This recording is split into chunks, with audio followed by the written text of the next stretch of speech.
Bir cisim sürtünməsiz mühitdə 30 metr bölü saniyə sürətlə üfüqi istiqamətdə şəkildəki kimi atılır. Buna əsasən cismin yerə düşmə müddəti neçə saniyədir? Cismin yerə düşmə müddəti t bərabərdir kök altında 2h bölünsün j ifadəsi ilə hesablanır. Çünki cisim aşağı doğru sərbəst düşmə hərəkəti icra edir.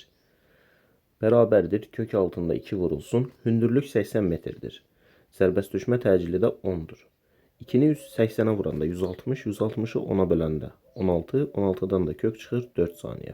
Deməli, cismin yerə düşmə müddəti 4 saniyəyə bərabərdir.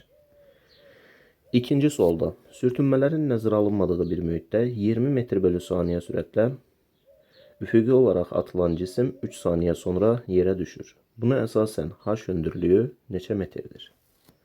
H hündürlüyünü hesablamaq üçün gt kvadratı bölü 2 ifadəsindən istifadə etməyimiz kifayətdir. Burada sərbəst düşmə təcili 10, düşmə müddəti 3, yazıram 3'ün kvadratı bölünsün 2. 10'u 9'a vuranda 90, 90'ı da 2'ye böləndə alınır 45 metr. Deməli, sualın doğru cavabı B variantıdır.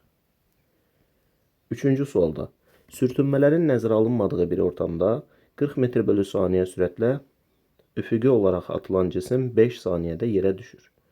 Buna əsasən cisim üfüqi olaraq neçə metr yol gedər? Deməli, bizə sanki buradakı x məsafəsini soruşur.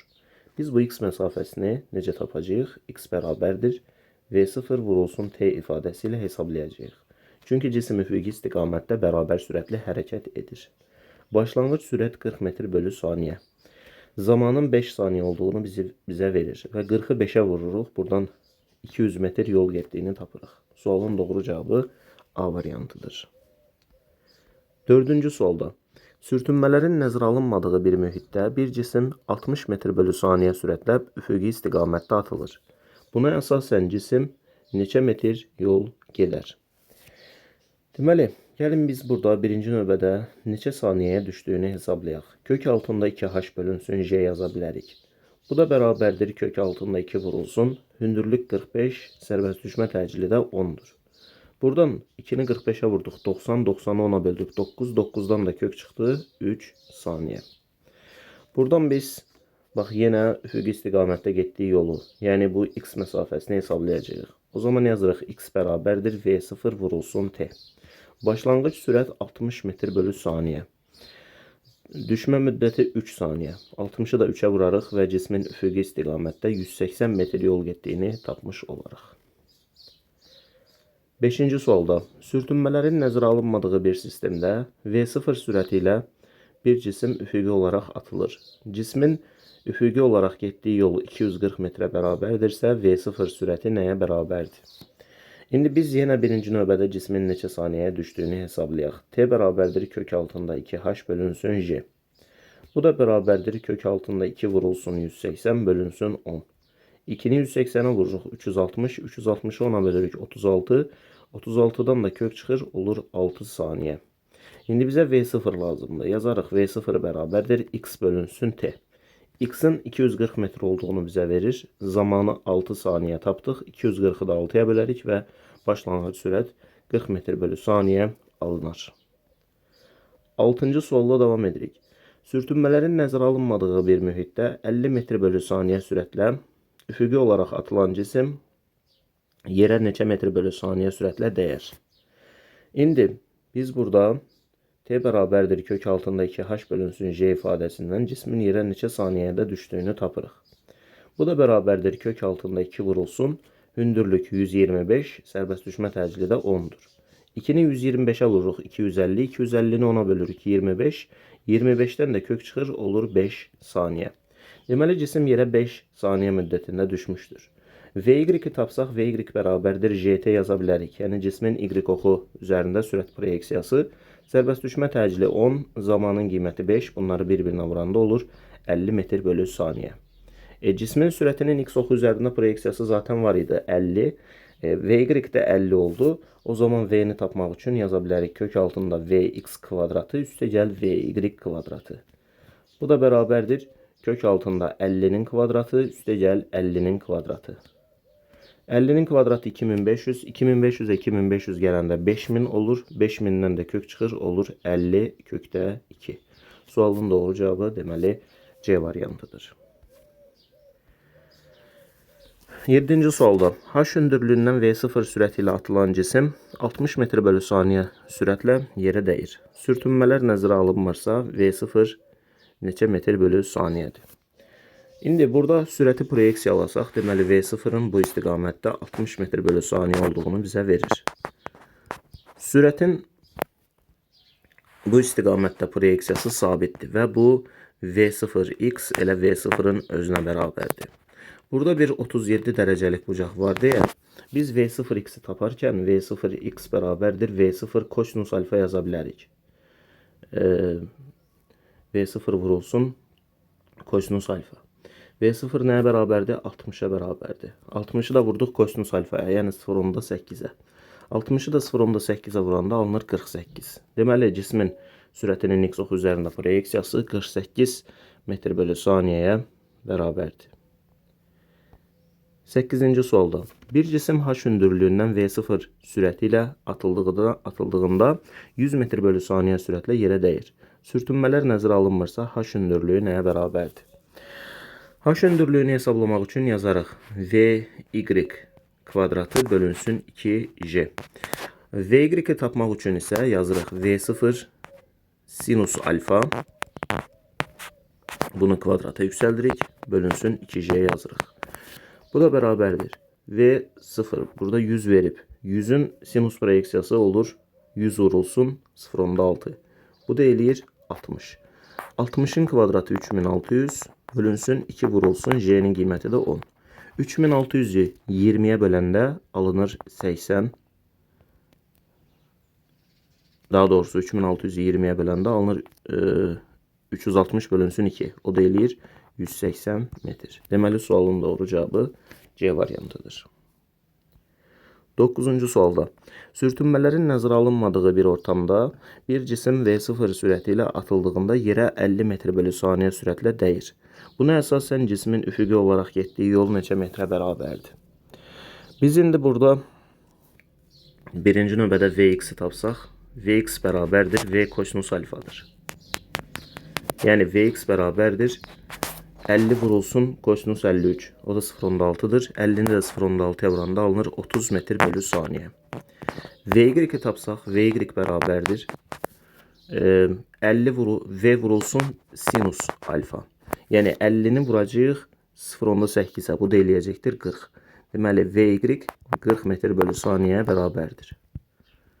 Düşmə müddətini tapsaq T bərabərdir. Vy bölünsün J yazarıq. Bu da bərabərdir. Vy 40 tapdıq sərbəst düşmə təcillinə, yəni 10'a böləndə alınır 4 saniyə. Deməli cisim 4 saniyəyə düşdü. Bizə isə üfüqi olaraq getdiyi yolu soruşur, yəni x-i soruşur. Bax, buradakı x məsafəsini bizdən soruşur. O zaman yazırıq x bərabərdir V vurulsun T. Yəni Vx vurulsun T kimi düşünə bilərik. Bu həm V0'dır, həm də Vx-dir. Yəni V0 ilə Vx zaten bir-birinə bərabərdir. Buradan Vx-imiz 30'a bərabərdir. Zaman 4'e bərabərdir. 30'u da 4'e vururuq və cismin getdiyi yolun 120 metr olduğunu görürük. 10-cu sualda sürtünmələrin nəzərə alınmadığı bir mühitdə A cismi 40 metr bölü saniyə sürətlə aşağı doğru, B cismi isə 40 metr bölü saniyə sürətlə üfüqi olaraq atılır. Buna əsasən cisimlərin yerə dəymə sürətlərinin modulları nisbəti nəyə bərabərdir? İndi birinci növbədə burada A cisminin yerə dəymə sürətini belə hesablaya bilərik. VA bərabərdir kök altında V1'in kvadratı üstəgəl 2JH. Bu da bərabərdir kök altında 40'ın kvadratı olur 1600 üstəgəl 2 vurulsun 10 vurulsun 45. 2'ni 10'a vuranda 20, 20'ni 45'e vuranda 900. 1600'ün üzerine 900 gələndə 2500, 2500'dən də kök çıxır, olur 50. Deməli, A cisminin yerə dəymə sürəti 50 metr bölü saniyəyə bərabərdir. İndi keçək B cisminə. B cismi yerə nə qədər zaman müddətində düşər? T bərabərdir kök altında 2H bölünsün J. Bu da bərabərdir Kök altında 2 vurulsun 45. 90, 90 ona böldük 9. 9'dan da kök çıxdı. 3 saniye oldu. Deməli cisim 3 saniyəyə yerə düşər. Bəs cismin Vy sürəti nəyə bərabərdir? Vy bərabərdir J vurulsun T. Bu da bərabərdir 10 vurulsun 3. O da bərabərdir 30 metr bölü saniyə. İndi cismin Vy proyeksiyası 30'dur. Vx zaten 40'a bərabərdir.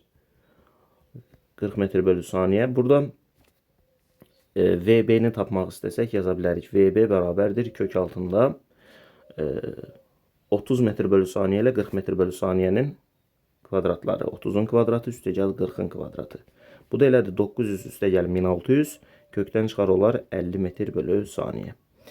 Biz burada VA-nı 50 tapmışdıq. VB-ni də 50 tapdıq. 50'nin 50'yə nisbəti də 1'ə bərabərdir. 11-ci sualda. Sürtünməsiz bir ortamda K nöqtəsindən 40 metr bölü saniyə sürətlə üfüqi olaraq atılan cisim L-dən 50 metr bölü saniyə sürətlə keçir. Buna əsasən cismin K-dan L-yə neçə saniyəyə gəlmişdir? İndi cismin 40 metr bölü saniyə sürəti, bax burada da 40 metr bölü saniyədir. Bu üfüqi istiqamətdə sürət proyeksiyası sabit qalır. Bura 50'dirsə o zaman Pifagordan tapırıq ki, buranın 30 olması lazımdır. Çünki düzbucaqlı üçbucaqda bilirsiniz 30-40 50'ni verir. Ümumi sürət 50'yə bərabərdirsə, deməli sürətin y oxu üzərində proyeksiyası 30'a bərabər olmalıdır.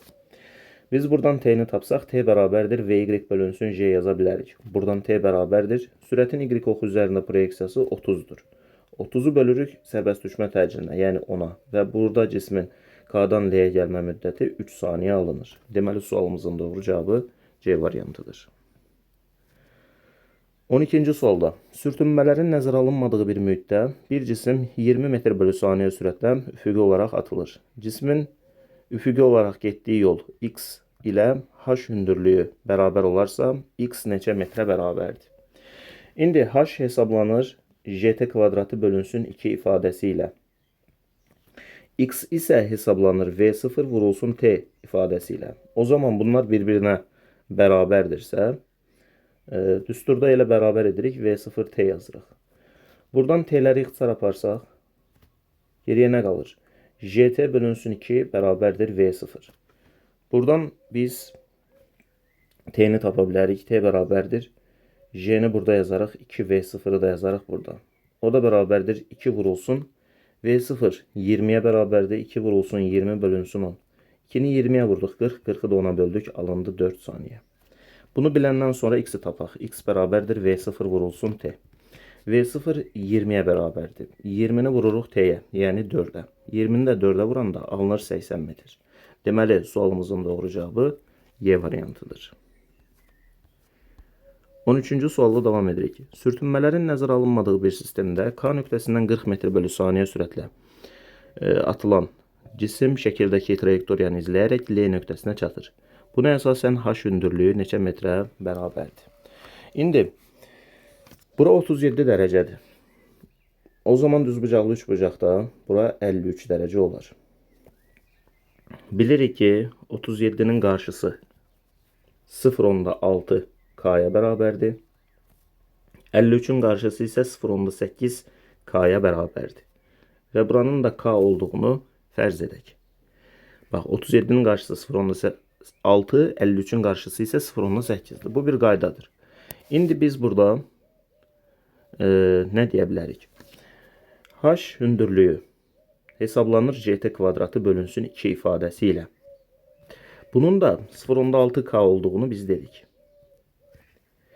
Buradakı x yolu isə hesablanır vt ifadəsi ilə. X bərabərdir vt, o da bərabərdir 0.8 K.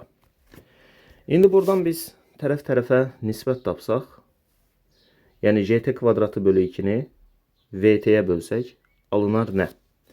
Yazaq, gt kvadratı bölünsün 2, bölünsün vt bərabərdir 0.6 K bölünsün 0.8 K. Bu da eləyəcəkdir 6 bölünsün 8 və yaxud da ixtisar eləsək 3 bölü 4 alarıq. İndi burada t'ləri apardıq. Bax, bu t ilə bu t getdi. Geriyə qaldı gt bölünsün 2v bərabərdir 3 bölünsün 4. Buradan t'ni tapsaq t bərabərdir 4j burada 2V'ni de 3'e vuranda olur 6V. Buradan T bərabərdir. 6 vurulsun V'nin qiyməti 40 metr bölü saniyə. 6 vurulsun 40 bölünsün 4 vurulsun 10. 4'ü 10'a vuranda zaten 40 olur. Bu 40 ile bu 40 gelir. Kalır geriye 6 saniye. Bize h hündürlüğü lazımdır. H bərabərdir. JT kvadratı bölünsün 2. O da bərabərdir. 10 vurulsun 6'nın kvadratı bölünsün 2. 6'nın kvadratı 36 olur. 10'u 36'ya vuranda 360 alırıq. 360'ın da yarısı 180 metrdir. Deməli sualın doğru cevabı B variantıdır. 14-cü sualda. Sürtünmələrin nəzərə alınmadığı bir ortamda K nöqtəsindən V0 sürəti ilə atılan bir cisim L nöqtəsinə çatır. Yalnız V0 artırılarsa, verilənlərdən hansıları doğrudur deyir. Birinci variantda deyir ki, yerə düşmə müddəti dəyişməz. Yerə düşmə müddəti kök altında 2h bölünsün j ifadəsi ilə hesablanır və hündürlükdən asılıdır. Əgər V0 artırsaq, düşmə müddəti həqiqətən də dəyişməz. Birinci variant o zaman doğrudur. Deyir ki, üfüqi olaraq gedilən yol artar. Üfüqi olaraq gedilən yol x bərabərdir VT ifadəsi ilə hesablanır. Əgər burada V0 artırsaq, x-i də artırmış olarıq. Yəni bu ikinci variantda doğrudur. Üçüncü variantda deyir ki, yerə dəymə sürətinin modulu dəyişməz. Xeyr, dəyişər. Çünki yerə dəymə sürəti hesablanır. Kök altında V0-ın kvadratı üstəgəl VY-in kvadratı. Yəni əgər biz V0 artırırıqsa, artıq yerə dəymə sürəti də dəyişər. Ona görə üçüncü variant yanlışdır. Burada doğru olan 1 və 2-dir. Sualın doğru cavabı da D variantıdır. 15-ci sualda. Sürtünmələrin nəzərə alınmadığı bir sistemdə K nöqtəsindən V0 sürəti ilə atılan cisim şəkildəki yolu izləyərək L nöqtəsinə çatır. Buna əsasən, sərbəst düşmə təcilin daha böyük olsaydı, hansıları doğrudur? Birinci növbədə, yerə düşmə müddəti azalardı deyir. Yerə düşmə müddəti T bərabərdir kök altında 2h bölünsün j ifadəsi ilə hesablanır və sərbəst düşmə təcili daha böyük olarsa düşmə müddəti azalar. Birinci variant doğrudur. İkinci variantda deyir ki, üfüqi olaraq gedilən yol azalardı. Üfüqi olaraq gedilən yol V0 vurulsun T ifadəsi ilə hesablanır. Biz burada zamanın azaldığını dedik. Zaman azalırsa o zaman bəli, x də azalır. İkinci variantda doğrudur. Üçüncü variantda deyilir ki, yerə çatma sürətinin modulu artardı. Yerə çatma sürəti hesablana bilər. V bərabərdir. Kök altında V0-ın kvadratı üstəgəl VY-in kvadratı. Və VY hesablanır JT ifadəsi ilə. Əgər sərbəst düşmə təcili artırsa, o zaman VY artar. VY-in artması J-nin artması anlamına gəlir. Və yaxud da VY-in yerinə həm də nə yaza bilərik? 2JH da yaza bilərik. O zaman deyərik ki, bu, yəni J artırsa, V-nin artması lazımdır. Yəni yerə dəymə sürəti daha böyük olar. Ona görə hər üç variant doğrudur. Sualın doğru cavabı Y variantıdır. Sürtünmələrin nəzərə alınmadığı bir ortamda K nöqtəsindən V0 sürəti ilə üfüqi olaraq atılan cisim şəkildəki yolu izləyərək L nöqtəsinə çatır. X bərabərdir 4h olarsa, cismin L nöqtəsinə çatma sürəti modulu nəyə bərabərdir? İndi bax, bu cisim deyək ki, şaquli olaraq H1 qədər yol gəlmişdir. Üfüqi olaraq da X1 qədər yol gəlmişdir. Burada H1-i hesablamağımız üçün yaza bilərik. H1 bərabərdir JT kvadratı bölünsün 2. X1-i hesablamaq üçün isə yazarıq X1 bərabərdir V0 vurulsun T. Və bunların 4 dəfə fərqləndiyini deyir. Yəni biz yaza bilərik V0 vurulsun T bərabərdir 4 JT kvadratı bölünsün 2. Buradan ixtisarımızı aparsaq 4 ilə 2 getsə, T ilə də T kvadratından biri getsə, V0 bərabərdir. Nə alırıq? 2JT alırıq. V0 2JT-yə bərabərmiş. Bəs VY nəyə bərabərdir? VY isə J vurulsun T ifadəsi ilə hesablanır. Çünki başlanğıc sürəti 0 qəbul olunur. Cisim aşağı doğru sərbəst düşmə hərəkəti icra edir. Bizim burada əslində bu V0 yazdığımız bu Vx-dir. Yəni Vx elə V0-a bərabərdir. Bax bu V0-dırsa, bu V0-ın yarısıdır. Yəni V0 bölünsün 2-dir. Çünki bu 2JT, bu da JT-dir. Yəni yarısı qədərdir. Biz burada cismin L nöqtəsinə dəymə sürətinin modulunu hesablamaq istəyiriksə, yazarıq kök altında Vx-in kvadratı üstəgəl VY-in kvadratı. Buradan V bərabərdir kök altında V0-ın kvadratı üstəgəl V0 bölü 2-nin kvadratı. Yəni V0 kvadratı bölünsün 4. Bu da eləyir nə? V0 kvadratı üzərinə V0 kvadratı bölü 4 gələndə alınır Kök altında 5v0 kvadratı bölünsün 4. Bunu da kökten çıxartdığımızda alınır kökdə 5 bölünsün 2v0. Deməli sualımızın doğru cevabı A variantıdır. Beləliklə bu videonun da sonuna gəlmiş olduq. İzlədiyiniz üçün təşəkkür edirəm. Növbəti videolarda görüşənədək özünüzə yaxşı baxın. Sağ olun, salamat qalın.